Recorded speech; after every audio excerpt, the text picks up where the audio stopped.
আসসালামু আলাইকুম আরহামাতুল্লাহ। সুপ্রিয় দিশারি পথের দর্শক মণ্ডলী, আজ আপনাদের খুবই গুরুত্বপূর্ণ দুটি বিষয় নিয়ে কথা বলবো, যা আমাদের সমাজে বহুল প্রচলিত এবং এমন দুটি কথা আমাদের সমাজে রয়েছে, যার একটি হচ্ছে যেমন রাতে আয়না দেখলে স্বামীর হায়াত কমে যায়, অমঙ্গল হয়, দ্রুত মারা যাওয়ার সম্ভাবনা আছে এবং রাতে চুল আঁচড়ানো ঠিক নয়, এ বিষয়ে একটি প্রচলিত প্রবাদ রয়েছে। আসুন আমরা কোরআন এবং সুন্নাহ দিয়ে এই দুটি ব্যাপার আজ বিশ্লেষণ করব ইনশাআল্লাহ। প্রিয় দর্শক, রাতে চুল আঁচড়ানো বা আয়না দেখা নিয়ে হাদিস শরীফে এসেছে।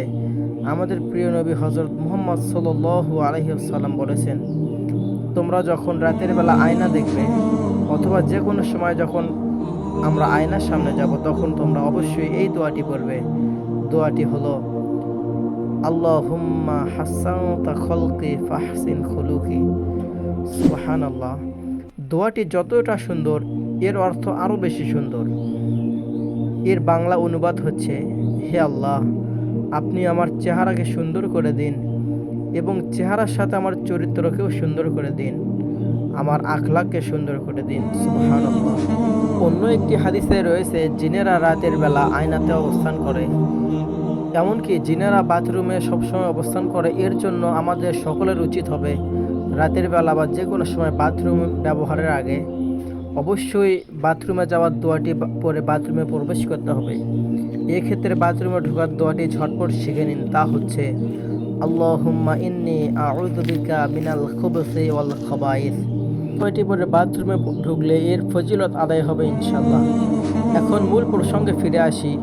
রাতে আয়না দেখা বা বাথরুমে প্রবেশ করার ক্ষেত্রে আমাদের সমাজে যে কুসংস্কারগুলো ছড়িয়ে পড়েছে, এর পিছনে অনেকগুলো বিষয় দায়ী রয়েছে। পূর্বেকার সময়ে সচরাচর রাতের বেলা যেখানে সেখানে বাতি ছিল না, কারণ তখন ইলেকট্রিসিটি বা বিদ্যুৎ ছিল না।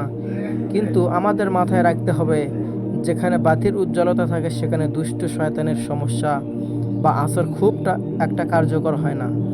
কেননা দিনের আলোতে যেমন শয়তান মানুষের উপর খুব একটা কার্যকর হয় না, যেটা রাতে খুব ভালোভাবে পারে, এই একইভাবে রাতে যদি বাসায় উজ্জ্বল বাতি জ্বলতে থাকে অথবা বাসার আগে উজ্জ্বল হাই ভোল্টেজের বাতি জ্বলতে থাকে, সেখানেও কিন্তু দুষ্ট জিনদের ওয়াসওয়াসা খুব একটা কার্যকর থাকে না।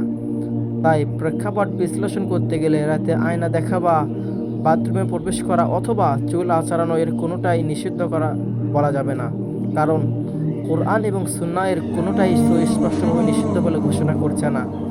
তবে প্রাচীনকালে যেহেতু অন্ধকারে আচ্ছন্ন ছিল, রাতের সময় কুপি বা হেরিকেন জ্বালিয়ে অথবা মশাল জ্বালিয়ে মানুষ কিছু জায়গা আলোকিত করতে সক্ষম হতো। তাই তখনকার সময়ের অভিজ্ঞতার আলোকে মনীষীরা এই কথাগুলো বলতেন যে রাতে আয়না দেখা যাবে না বা চুল আঁচড়ানো যাবে না।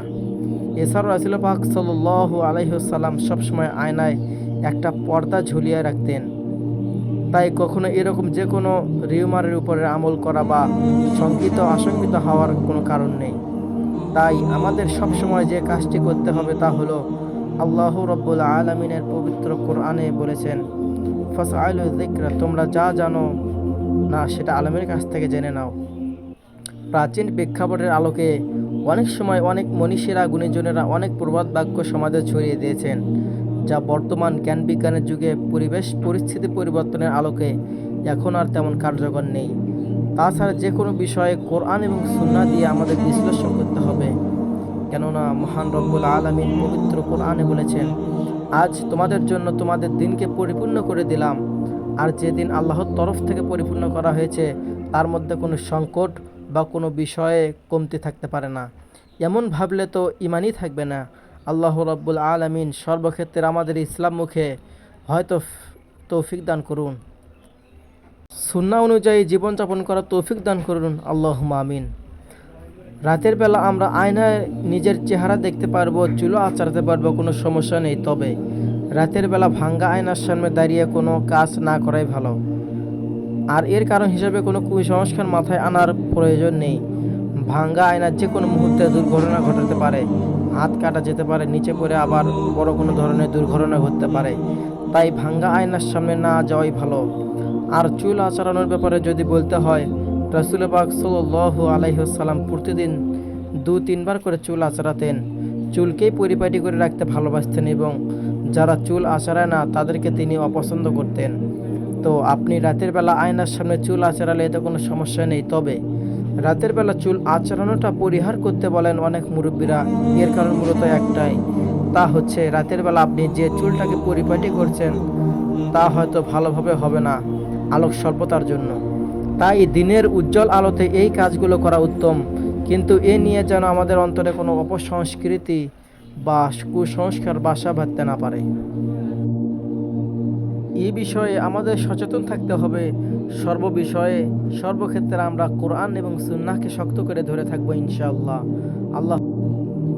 আল্লাহর রাসূল সাল্লাল্লাহু আলাইহি সাল্লাম তার বিদায় হজের ভাষণে বলেছেন, তোমাদের মধ্যে কেউই পথভ্রষ্ট হবে না যদি তারা দুটি জিনিস আঁকড়ে ধরে, এক কিতাবুল্লাহ তথা কোরআন মাজিদ, দুই সুন্নতে রাসূলুল্লাহ তথা হাদিস। আল্লাহ আমাদের সবাইকে শেষ নিঃশ্বাস পর্যন্ত কোরআন হাদিস মেনে চলা তৌফিক দান করুক।